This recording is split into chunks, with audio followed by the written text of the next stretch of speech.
Boa noite, meus irmãos, boa noite, minhas irmãs. Nós estamos aqui na Sociedade de Estudos Espíritas Francisco de Assis, hoje, dia 10 de fevereiro de 2025. E na noite de hoje, nós realizamos a nossa palestra pública das segundas-feiras, às 18h30. E o tema de hoje do nosso estudo chama-se cepticismo. Esse tema está no livro Lampadário Espírita, no capítulo 58. O espírito que escreve essa mensagem é Joana de Ângeles, e a psicografia de Divaldo Pereira Franco. E quem vai fazer esse estudo para nós nessa noite é a nossa querida irmã Rosane Sodré, trabalhadora do CEOI, Centro de Educação e Orientação Espírita Jesus Gonçalves. Nossa querida irmã de longos e longos anos está conosco aqui. Rosane, muito obrigada, tá, minha irmã, por você ter aceito o nosso convite. Que Deus te inspire, que Deus te abençoe a você, a sua família, seus bons propósitos, o seu trabalho doutrinário, que a gente possa sempre contar com você aqui na Casa de Francisco de Assis, para nos ajudar nos nossos estudos, tá bom? Bem, mas antes de nós iniciarmos aqui a nossa reunião pública, eu vou fazer a leitura de uma pequena mensagem desse livro aqui, Novas Mensagens. O espírito é Sheila e o médium é Clayton Levi. A mensagem escolhida para a noite de hoje é Novas Mensagens, a mensagem do dia, volume 2. É o capítulo 22, chamado Bagatelas. E o espírito Sheila diz assim: não deixes que bagatelas te desequilibrem por dentro. Quem cultiva a irritação carrega uma fogueira no coração, que termina por consumir-lhe as energias. A cólera alimenta-se da impaciência. A agressividade nasce da precipitação. Toda vez que estes estados negativos te ameaçarem, recorre às defesas da alma. A prece é bálsamo que alivia e acalma, tanto quanto a compaixão é força que reergue e ajuda. Faze assim e te sentirás em paz sob o amparo do amor divino. Então, nesse momento, vamos elevar o nosso pensamento ao alto, a Jesus, aos espíritos amigos, a Francisco de Assis, rogando que o Senhor nos abençoe, que o Senhor nos fortaleça, que o Senhor nos ajude nessa caminhada em que todos estamos realizando nessa reencarnação. Também pedimos ao Senhor que nos dê ombros fortes para que cada um possa cumprir com suas obrigações, né? Buscar se renovar, se fortalecer, se evangelizar, para poder aproximar-se do Senhor, porque essa é a missão que Ele nos deu. Mas também queremos pedir, Senhor, por aqueles que ainda se encontram em sofrimento, perdidos, desequilibrados. Alguns não te conhecem, outros te conhecem, mas buscaram se afastar. Que todos esses irmãos que se encontram em sofrimento, em qualquer lugar, onde quer que estejam, possam ser consolados, amparados, esclarecidos, Senhor, mas que tenham também em mente que eles fazem parte da melhora, da renovação. É preciso que cada um de nós cumpra com seu dever, busque no Evangelho a bússola, o remédio que nos há de curar, que nos há de fortalecer. E mais uma vez te pedimos, Senhor, que ampare a nossa irmã Rosane, que a fortaleça, que a esclareça e que nós possamos, com ela, aprender um pouco mais, para assim podermos realizar as nossas tarefas e alcançarmos aquela tranquilidade que tanto almejamos. Assim, envolvidos por essas vibrações amorosas que caem do alto sobre cada um de nós, sobre nossos lares, te pedimos, Senhor, que nos permita dar por iniciada a nossa reunião pública da noite de hoje. Graças a Deus. Rosane, você tem até 19h20, 7h20. Se precisar de mais 5 minutinhos para concluir seus pensamentos, fica à vontade, tá bom? A palavra Tá está. bom, tá. Boa noite. Muito obrigada, Rose, pelo convite. É sempre uma grande oportunidade da gente rever, né? A gente acaba revendo é, alguns conceitos. E quando a gente vai aprofundando, a nossa doutrina, a gente começa a perceber a grandeza, não só a grandeza de Deus, a grandeza de Jesus, mas a gente também percebe muita grandeza de Allan Kardec, que traz para a gente diversos conceitos filosóficos do século XIX até o século XIX, não é só do século XIX, é até o século XIX, que espíritos da grandeza de Joana de Ângeles depois vem por um voo rasante sobre a doutrina apresentada pelos espíritos no século XIX e depois, no século XX e século XXI, vai nos trazer maiores informações acerca do que foi trazido ali pelos espíritos e tão bem apresentado para a gente por Kardec. De forma que, toda vez que a gente estuda um título como ceticismo, a gente tem, seguindo Kardec, nós temos duas formas de estudar que a gente precisa acompanhar. Primeiro, é o significado usual de dicionário, porque ceticismo é um estado de quem duvida de tudo, de quem é descrente.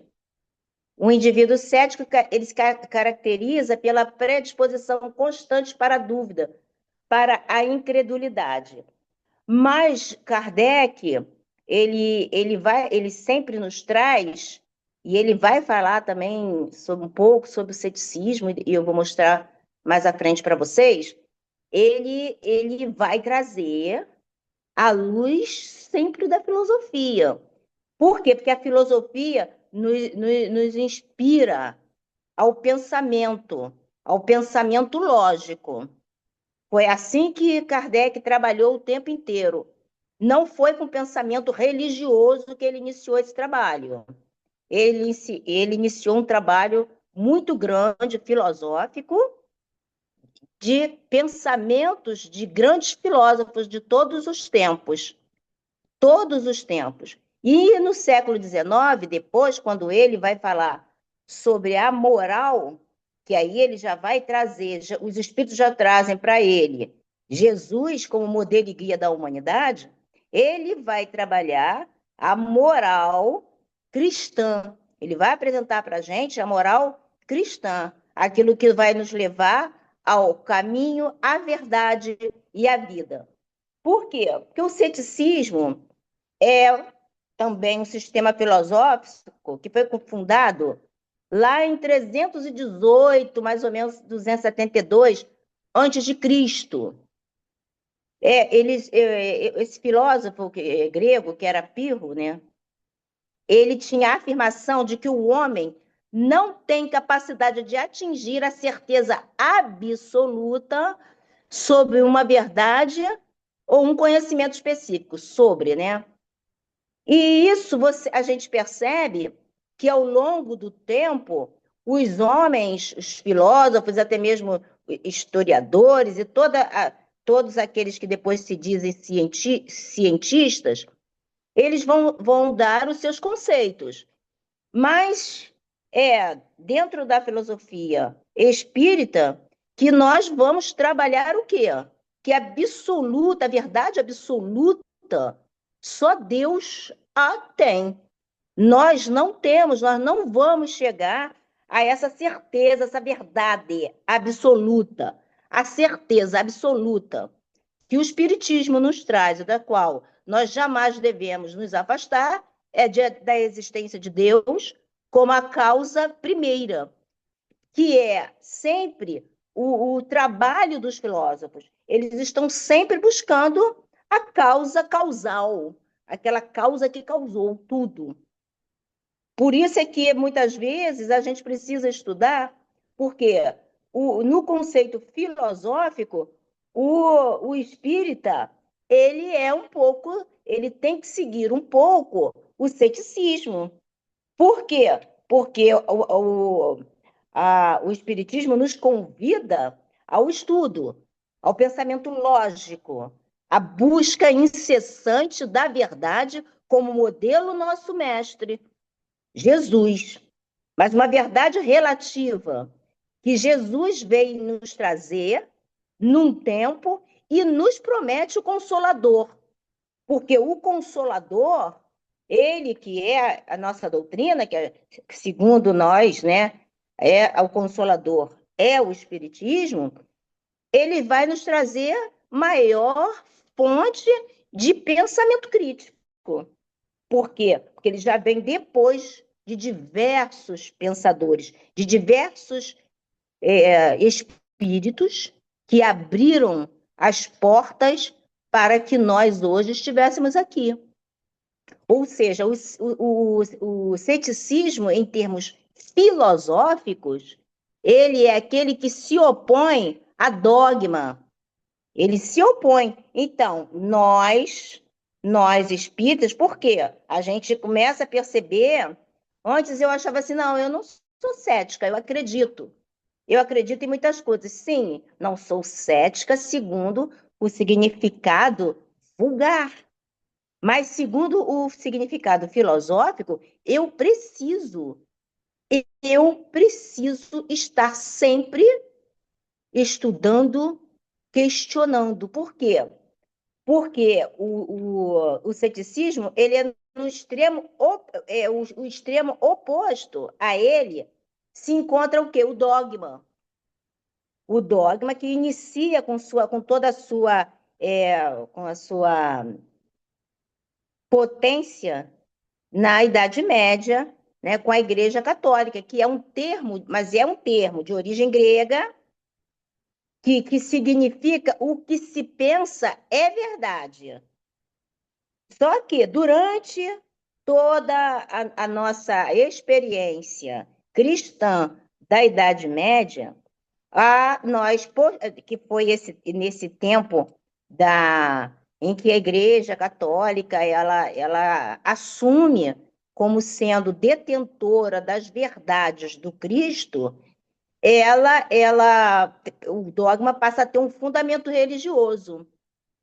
Tanto que a Igreja Católica tem lá os seus cânones, aonde não é possível discutir, não se discute todos os termos que estão ali, que se fundamentam a Igreja Católica.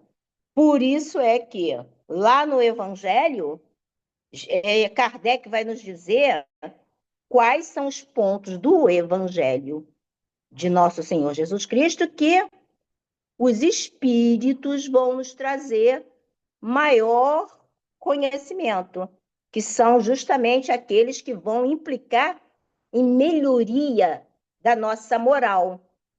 Por quê? Porque nós, dentro do Espiritismo, Kardec até vai falar que nós temos um dogma, ele pergunta aos espíritos, o dogma é da reencarnação. Mas segundo, é um dogma não igual ao conceito da Igreja Católica, que é indiscutível.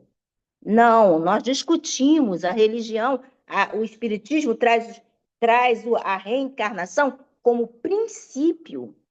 E como princípio, nós estaremos sempre tendo condições de discutir, sendo que, como a reencarnação é uma lei natural, ela é como a lei da gravidade. Nós podemos discutir, mas se eu me jogar de um lugar alto, eu vou cair. Mas eu posso discutir. Eu posso até discutir a lei, hoje, graças a Deus, né, principalmente no Brasil, no século XXI, a partir da Constituição de 1988, nós podemos fazer isso, nós podemos discutir. E o Espiritismo nos traz isso, esse livre pensamento, com base nos princípios, estudar com fundamentação. Então, a nossa querida Joana, quando ela traz para a gente o texto que a gente vai começar a ler, né, agora, gente pode até pular alguns momentos, porque ele é grande e a gente tem fundamentação kardeciana para trazer. Ela vai nos falar sobre, ela vai nos remeter ao ceticismo que está no Livro dos Espíritos, mas ela também vai nos falar sobre essa falta de crença nos valores morais que esses homens também de valores que vieram nos trazer tantas coisas boas foram se perdendo quando deram atenção demais às doutrinas humanas. De forma que nós somos livres pensadores, nós espíritas, mas nós temos que aprender a separar discussões materiais, ou seja, discussões que vão envolver o nosso conhecimento enquanto estamos vivendo aqui na matéria, e as discussões filosóficas, religiosas e científicas envolvendo a doutrina espírita. Quando nós estamos num diálogo, porque espírita ele se envolve em diálogo, espírita se envolve em estudo. Espírita não deve se envolver em discussões, porque é isso que a nossa doutrina nos ensina. Ela tem que estar fundamentada, por isso é um diálogo. Porque eu sou livre para entender da forma como o meu grau, ou seja, o meu ponto de vista, que Kardec tão brilhantemente vai nos falar no Evangelho, lá no capítulo 2, e Joana vai nos trazer como base para essa leitura, é de acordo com o quê? Com a elevação e o progresso moral e intelectual de cada um de nós. Portanto, num diálogo espírita, tem que haver a concordância no que o outro irmão está nos trazendo. Ouvir o que o outro irmão está nos trazendo.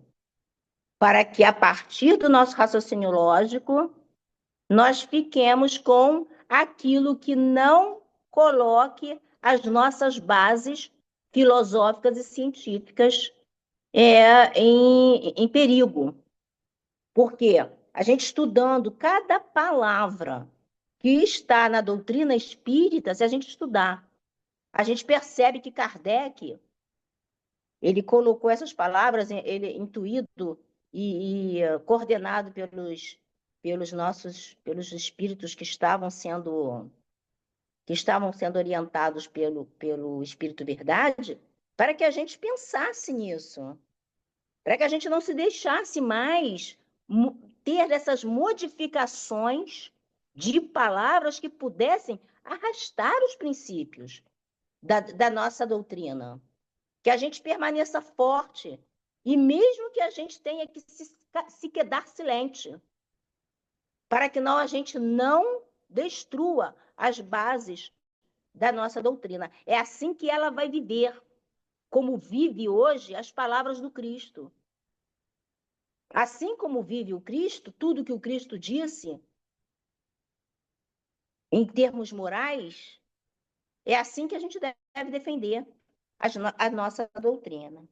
Então, Joana, eu quero pedir desculpa e licença a vocês, porque hoje eu tenho estado com um pouco de alergia, então tenho que estar bebendo muita água e tenho um pouquinho de tosse também. Mas a Joana ela vai nos dizer o seguinte sobre esse ceticismo. E volto a dizer, o ceticismo correlacionado à filosofia de Kardec, mais a de 1978, que foi a edição desse livro, e o histórico de crenças e valores que estavam no mundo, principalmente no nosso país. Tá bom? A gente tem que perceber sempre isso, o contexto. As fantasias que aceleraram, vitalizadas anos a fio pela imprevidência, decepcionaram-nos, ou seja, decepcionaram os céticos que saíram do ceticismo filosófico para o ceticismo humano. Eles saíram do ceticismo filosófico, daquilo que daria base, porque teria que fazer um pensamento, teria que fazer um estudo maior. Eles saíram disso, ela faz essa análise e para dizer o quê? Se decepcionaram, e vai se decepcionar todos nós que quisermos trazer muitos conceitos humanos para colocar na nossa doutrina espírita, porque é espírita, não é doutrina dos homens encarnados, é dos espíritos, mas dos espíritos desencarnados, na forma como ensinou Kardec, na forma como eles nos trouxeram. Diluíram-se as névoas quiméricas ante a realidade do além-túmulo e tornaram-se céticos desde então. Ou seja, diante da realidade, após o túmulo, eles passaram a não acreditar.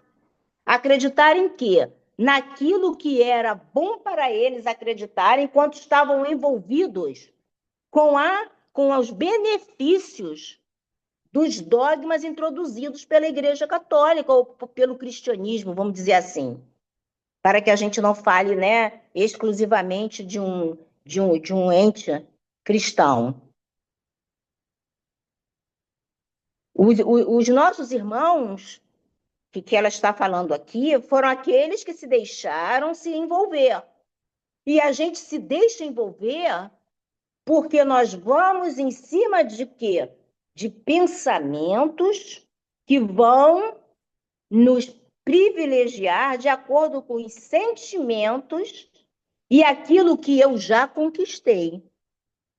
Mas acontece que a vida não termina com a morte do corpo. Ela vai além. Então, ela segue. Adestrados por conceitos arbitrários em torno da justiça divina, engalfaram-se no prazer, reservando espaços minutos para a acomodação da fé religiosa, qual se fosse moeda colocada em uma arca de ambição para render juros multiplicados no reino do futuro. Ou seja, dentro desses espíritos existia, lógico, um reino futuro, um reino dos céus. Por quê? Porque a maioria, e nós éramos espíritos que estávamos lá também encarnados, nós somos reencarnacionistas, então a gente não sai disso.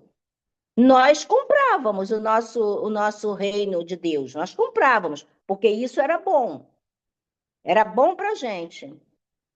Embora nós tivéssemos acesso, em um dado momento, às escrituras, nós preferimos acreditar que era através de César que nós iríamos alcançar, sim, o reino de Deus. Enquanto Jesus, ele deixa bem claro que dai a César o que é de César e a Deus o que é de Deus.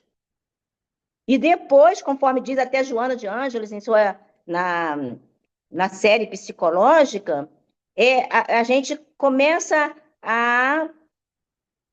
pelo fato de nós não assumirmos responsabilidade de tudo que acontece conosco, a gente acredita que tudo é difícil se fazer. Mas ela vai trazer o conceito de trabalhoso, porque trabalhoso vai estar em sintonia com a lei moral do trabalho. Então, é trabalhoso, mas vai ter um início, um meio e um fim, enquanto que o difícil a gente nem inicia. Mas nós já estamos acostumados, e hoje acostumados com isso, e a doutrina vem nos chamar arregaçar as mangas, a mudar esse pensamento, a trazer Jesus como modelo e guia e exemplificar, conforme disse nosso querido Francisco, né? Que nós teríamos que aplicar o evangelho e, se necessário fosse, nós, nós teríamos que usar as palavras. Porque o evangelho de Jesus, Jesus não escreveu. Ele falou e exemplificou tudo aquilo que ele falava. Não havia contradição na mensagem moral do Cristo. E segundo os espíritos, isso é possível da gente agora, já. Então, a Joana ela vai trazer para a gente assim: esperava encontrar, ou seja, esses espíritos desencarnados céticos, um céu beatífico, longe do mérito adquirido mediante suor e lágrimas, e revoltaram-se. A consciência despertada neles considerou os engodos a que foram submetidos pelos conceitos das religiões esvaziadas de conteúdo, deixando-se dominar pela negação, que é isso que ela vem tratando. Ela trata isso, essa negação nossa. Em todo o seu processo, Joana de Ângeles, ela vai trazer em toda a sua literatura qual é o nosso proceder diante dessa negação. A gente se nega. Por quê? Porque nós já tomamos consciência. As leis de Deus estão em nossa consciência, mas nós já estamos com essa consciência desperta. Essa nossa consciência, ela é desperta. Então, ela vai falar violentos pelo próprio orgulho ferido, que é um orgulho, que é o que nos atrasa, zombaram de Deus entre esgares, agonias e blasfêmias inomináveis. Fizeram-se então ateus, ou seja, a gente percebe que se fazer ateu é o momento do espírito que tanto zombou da existência de um Deus com as características que os espíritos nos trazem e que Jesus já havia nos trazido. Um Deus que é de amor, um Deus de amor, um Deus de justiça e um Deus de caridade. Por quê? Porque esse Deus de justiça, esse Deus de amor e esse Deus de caridade vai nos fazer refletir. Porque ele vai trazer os atributos, o Espiritismo nos traz os atributos da divindade, em qual Deus é absoluto naquelas características, naqueles atributos. Mas nós, espíritos imortais, somos relativos em todas aquelas características. Se eu não posso ainda conhecer, entrar nos mistérios de Deus, eu posso me aperfeiçoar relativamente naqueles atributos. Posso começar. E Jesus vai nos trazer isso no próprio Sermão do Monte nas Bem-aventuranças, aonde ele vai nos trazer como primeira bem-aventurança. A gente percebe que ali há um degrau. Ele vai trazer o quê? A humildade. Primeiro degrau, até que a gente vá caminhando e chegue ao nono.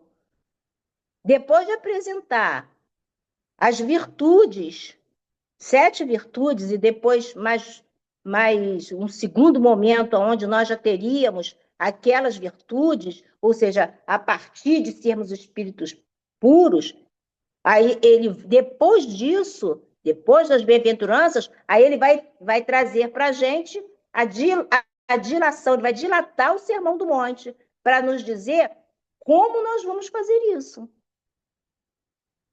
Então, a gente, conforme Gandhi nos falava, né, que traz isso, que ele diz que se todos os livros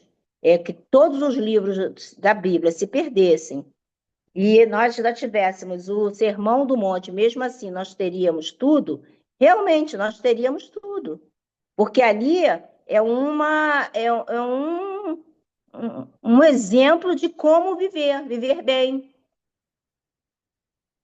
Então, a Joana, ela vai mais além e vai nos dizer o seguinte, que esses espíritos renasceram na carne indiferentes, céticos quanto às obrigações espirituais em torno do transcendente, ou seja, não querem estudar, né, esses espíritos que nós não queríamos.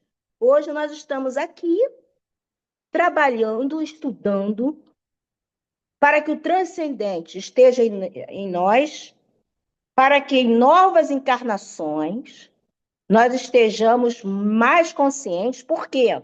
Porque vamos para a erraticidade, vamos aprender muito mais, porque na erraticidade, nós, longe desse corpo pesado, eu vou estar na minha plenitude espiritual, na medida do progresso que eu faço, que eu fiz até essa vida. Então, vou estar com outro momento de aprendizado e numa próxima vida, numa próxima encarnação, estarei com conceitos sobre a divindade, conceitos sobre filosofia, sobre religião e ciência amarrados em Deus, em a causa primeira de todas as coisas. A gente, quando eu estava lendo isso, eu lembrei de Jesus Gonçalves, que é o patrono da nossa casa. Ele renasce nessa vida como ateu, não acreditando, quer dizer, se dizendo ateu, não acreditando em Deus. Por quê? Ao longo de suas vidas, ele acreditava em Deus, mas ele abusou dos conceitos de Deus.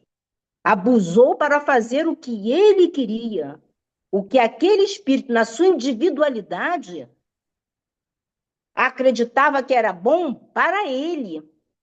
Ele nos mostra em mais 3 livros, que é uma trilogia, que ele veio como sacerdote em mais 2 outras encarnações antes de Richelieu. Ou seja, ele teve acesso às verdades cristãs e as utilizou em proveito próprio, dos seus sentimentos, dos seus prazeres. Ele faz isso, ele se desnuda ali. Por isso ele volta numa encarnação cético, porque acreditar o levou a acreditar naquilo que ele construiu, naquele Deus que ele construiu individualmente, o levou a ter um corpo espiritual, o perispírito dele, coberto de chagas, de lepra. Ou seja, ele não tinha outra solução. Ele não tinha como vir numa encarnação sem ser leproso, porque a lepra não estava na pele de Jesus Gonçalves. A lepra não está na pele do indivíduo. Ela está no corpo espiritual do indivíduo. E só no corpo material é que o corpo espiritual expurga. Não tem outra forma de bondade e de justiça divina, que até faz com que, nesse livre-arbítrio que nós temos,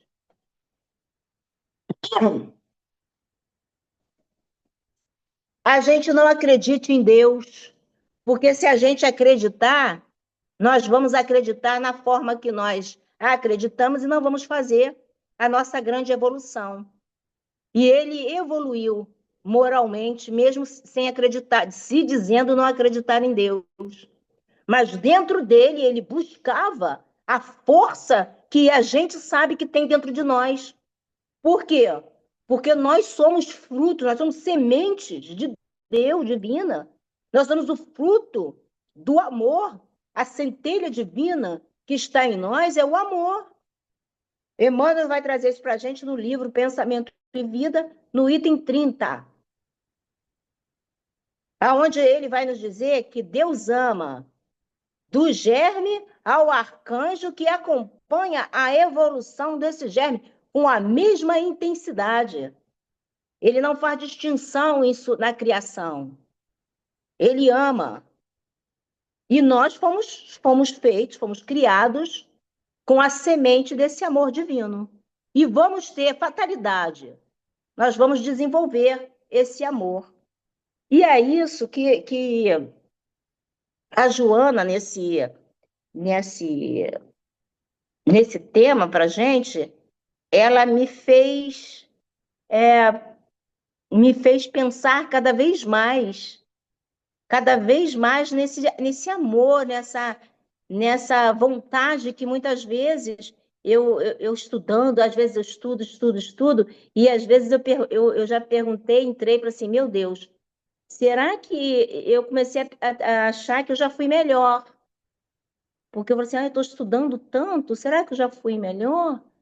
Porque eu acho que eu já fui melhor, eu chegava perto de um irmão na rua sem me preocupar se o magnetismo dele estava ruim ali ou não, chegava e fazia o que tinha que ser feito.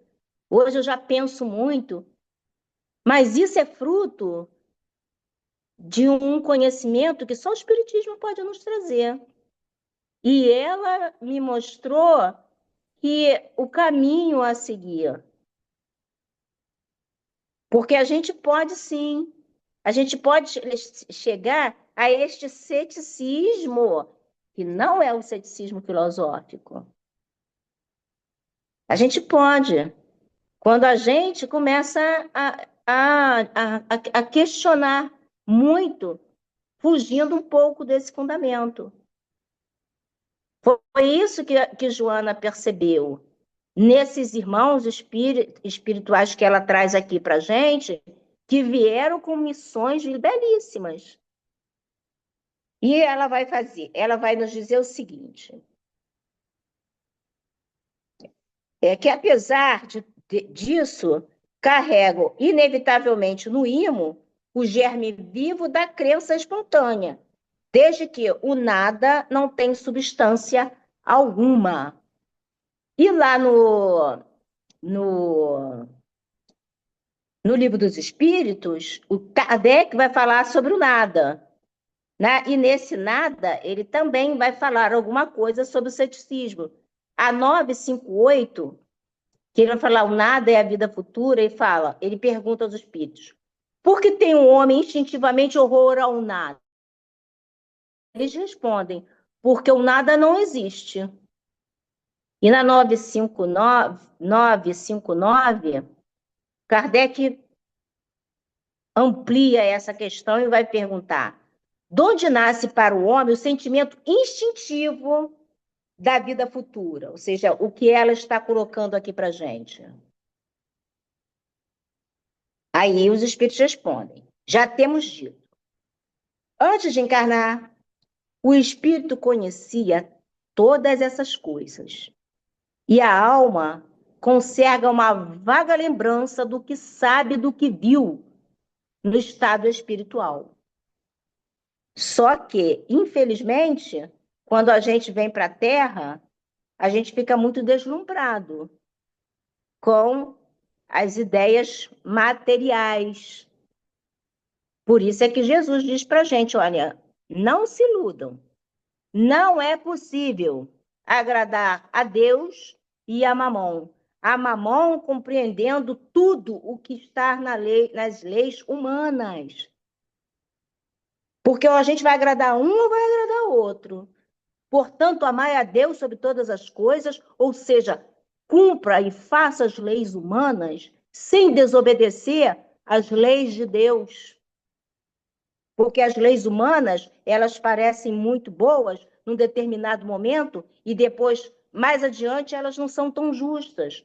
Elas não são tão boas, mas as leis de Deus, elas são imutáveis. As leis de Deus diz não matar. Em certos países é permitido, né? Existe a pena de morte, ou seja, é legalmente.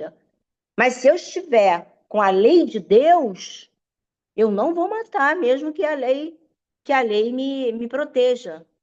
Eu vou fazer uma escolha de livre vontade pelo Deus, pelas leis morais, pelas leis que não mudam. Por quê? Porque eu vou acreditar nesse Deus, eu vou acreditar, vou ter fé nesse futuro que os Espíritos vieram trazer para a gente, no futuro, no além-túmulo, que vai fazer com que eu melhore se eu realmente, nessas leis humanas, cumpri-las de acordo com as leis divinas e naturais.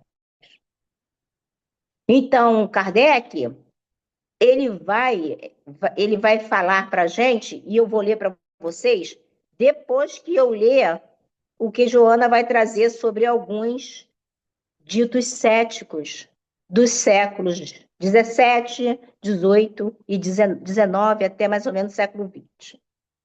Ela vai dizer assim, conta o quê? Sentindo Voltaire a aproximação do anjo da morte, declarou com segurança: morro adorando a Deus.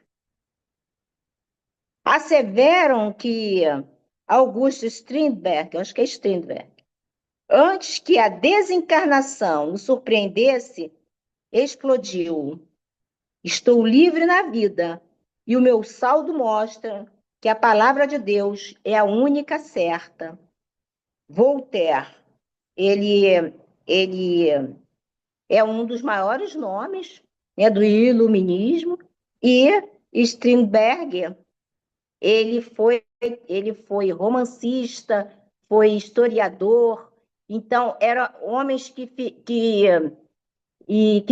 tinham esses pensamentos céticos, mas com relação àquele Deus que, na época, né, a igreja, o cristianismo trouxe para eles. Porque eles eram protestantes, esse Strindberg era protestante, era cristão, mas ele nasce em Estocolmo, mas quando nós estudamos, quando eles estudavam, aqueles espíritos estudavam naquele tempo, eles faziam essas perguntas e viam, não vou acreditar nesse Deus. Eu não vou acreditar nesse Deus que estão me trazendo. Mas ficaram voltados para os conceitos humanos. Não foram buscar a verdade cristã. E sim as suas verdades. E ela vai além. Afirmam que Henrique Heine, o pensador materialista alemão, diante da desencarnação que se avizinhava, escreveu: sim, voltei a Deus, sou o filho pródigo, ou seja, esse então tinha todo o conhecimento das Escrituras. Ele se reconhece naquele momento, antes da desencarnação, como o filho pródigo. E Kardec, ele sempre atento a todos esses homens da época, ele perguntou: qual o sentimento que domina a maioria dos homens no momento da morte? A dúvida, o temor ou a esperança? Aí os espíritos vão nos falar assim: a dúvida nos céticos empedernidos, ou seja, não é nos céticos. É naqueles que foram céticos, não atendendo a conceitos filosóficos, aos conceitos que deveriam ter abraçado com o conhecimento e o acesso ao conhecimento que tiveram. Ele vai dizer, ele vai além. E o temor nos culpados, a esperança nos homens de bem. Por isso o Evangelho vai nos trazer sobre o que é ser umas das características dos homens de bem, para que a gente, no momento da morte, nós tenhamos esperança. para que a gente não tema, não é? E para que a gente não duvide, para que a gente coloque as nossas esperanças nessa fé no futuro que os espíritos vieram trazer para a gente. Aí Kardec pergunta, mas como pode haver céticos, uma vez que a alma traz ao homem o sentimento das coisas espirituais? Aí eles vão dizer para a gente, eles são em número muito menor do que julga. Muitos se fazem de espíritos fortes durante a vida, somente por orgulho. É como ela está trazendo aqui para a gente. Na hora derradeira, na hora derradeira, nós fazemos o nosso grande encontro com a nossa consciência, com aquilo que já está no espírito imortal, a partir do momento em que eu pude escolher, fazer as minhas escolhas. Está gravado em mim. E naquele momento eu tenho esse contato. No momento da morte, porém, deixam de ser tão fanfarrões. Por isso que a gente não deve ir nas falácias, nas palavras humanas. Devemos estudá-las? Sim. Devemos tudo. Ouvir e ler todos os espíritos, mas a gente tem que reter o bom, aquilo que nos leva a essa vida futura que esses espíritos vieram nos trazer. E não a vida presente, a essa vida aqui, que a gente sabe, efêmera. Hoje, com o tempo de espiritismo que a gente tem, a gente sabe que é efêmera. E vai acabar. Está para acabar. 100 anos. Que são 100 anos para a eternidade. Nós somos imortais, não somos eternos, porque nós temos início, eterno só Deus, mas vamos caminhar para o seio dessa eternidade, para o seio do nosso Pai. Não é para o seio dos homens, é para o seio do nosso Pai. Por isso, eu sou o filho pródigo. Porque o filho pródigo, ele volta para a casa do pai porque ele toma esse conhecimento na hora em que ele está mal. Então, Kardec ainda vai nos falar. No momento da morte, porém, eu já li, né? Então, ele vai falar assim, no momento da morte, deixam de ser tão fanfarrões. Aí Kardec diz, a responsabilidade dos nossos atos é a consequência da realidade da vida futura.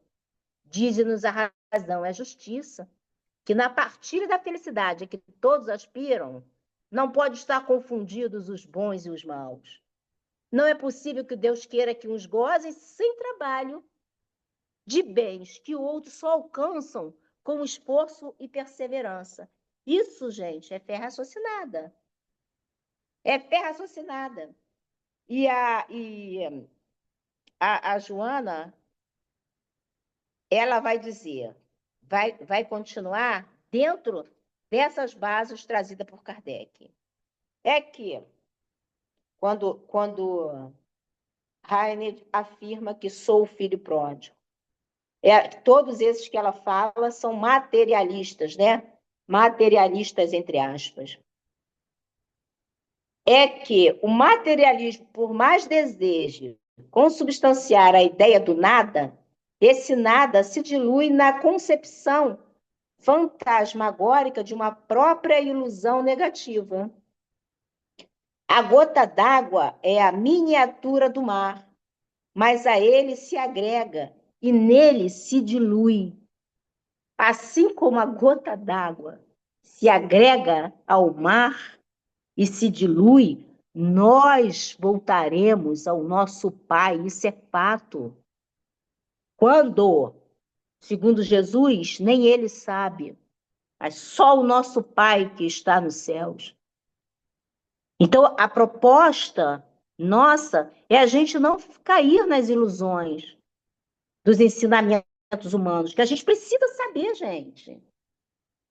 Até para se quedar silente ou fazer como Kardec. E esses espíritos aqui, como Joana de Ângelos e tantos outros que vieram nos elucidar. transcender naquilo que os homens não conseguiram transcender, porque por medo de não serem imortalizados para os homens. Sejamos imortalizados para Deus, imortalizados para o Pai. E para isso basta o nosso pensamento e nos quedarmos silentes quando os nossos irmãos, que ainda não chegaram a nosso conhecimento, a nossa condição, nos falarem algo que a gente não concorda.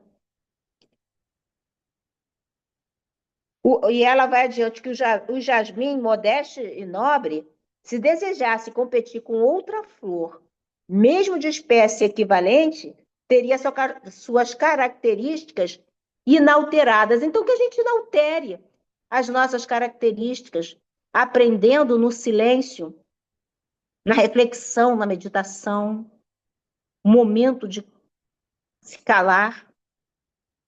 As leis cósmicas são inexoráveis e a marcha da vida em ascendência é incontrolável, gente. Nós vamos ser espíritos puros e pronto. Não vamos resistir a isso. Para quê? Resistir ao que está planejado, é um projeto que está planejado, que nós sejamos espíritos puros. E Joana nos acrescenta, concluindo que diante dos céticos que passam extremunhados e ferentes, valoriza ainda mais as dádivas da fé que te embelezam as construções do mundo íntimo. Eles, como tu mesmo, caminham na direção do túmulo e experimentarão nova decepção diante da realidade da vida. Embora as amarras da empáfia a que se atém, despertando então, por fim, para considerações e cogitações novas. Ninguém foge às realidades da vida. Mesmo negando-a, ela estua, ela progride, meus irmãos, ela vai progredir. Em todo lugar e em tudo, a vida manifesta o divino amor do nosso Pai. Acende no coração a claridade esfuziante do amor, a rutilar nas expressões da fé, para que a tua lâmpada, no futuro caminhar, espalhe luminosidade à frente da rota, por onde seguirás no rumo da imortalidade feliz, para que nós possamos alcançar a plenitude que Joana de Ângeles logo depois vem nos ensinar como conseguir. E vamos, não tenho dúvidas, nós vamos todos dizer Senhor, Senhor, e entraremos no reino dos céus, no reino da consciência tranquila, daquele que, numa vida, combateu o bom combate. Obrigada, meus irmãos.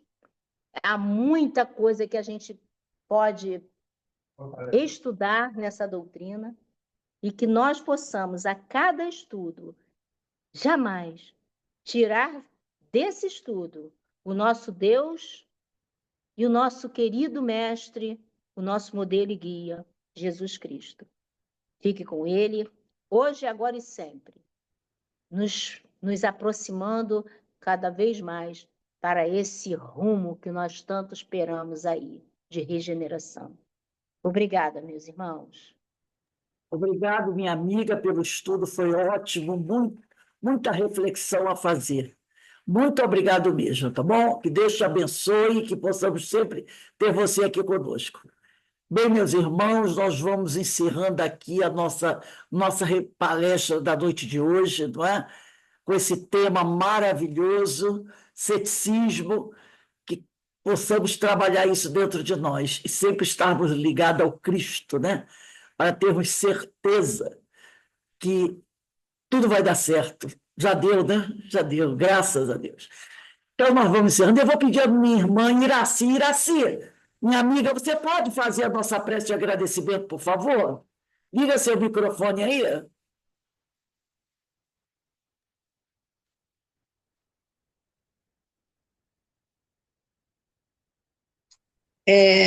Boa noite, Rosana. Não tinha te visto antes, né? Em mais esse momento em que encerramos essa palestra, tão bem ilustrada pela nossa querida irmã Rosana, agradecemos ao nosso Mestre Jesus, que sempre nos guia, que sempre nos orienta, colocando em nossos caminhos pessoas que sempre podem nos esclarecer em momentos difíceis da nossa vida, em momentos da nossa ignorância, que ainda somos bastante ignorantes, com pouco conhecimento. Então, vamos sempre agradecer ao nosso mestre por ter nos enviado, em um momento de sua caminhada, essa doutrina tão maravilhosa, que chega até nós, que chegou, né, através de vários irmãos, e que agora nos é ensinada através de nossas irmãs que vivem em nosso momento. Obrigada, Senhor, nos abençoando a todos aqui presentes e a todos os ausentes também, que são nossos irmãos e merecedores de sua bênção. Obrigada, Senhor. Que assim seja. Graças a Deus. Bem, meus irmãos, vamos nos despedindo, Graças a Deus. pedindo a Deus que abençoe a todos nós. E, Rosane, mais Beijo uma a vez, todos. muito obrigado, minha amiga. Obrigada a vocês pela oportunidade. Fiquem com Deus, que o Senhor nos abençoe. A Tchau. todos nós. Tchau, tchau. Boa noite a Tchau. todos. Boa noite a todos.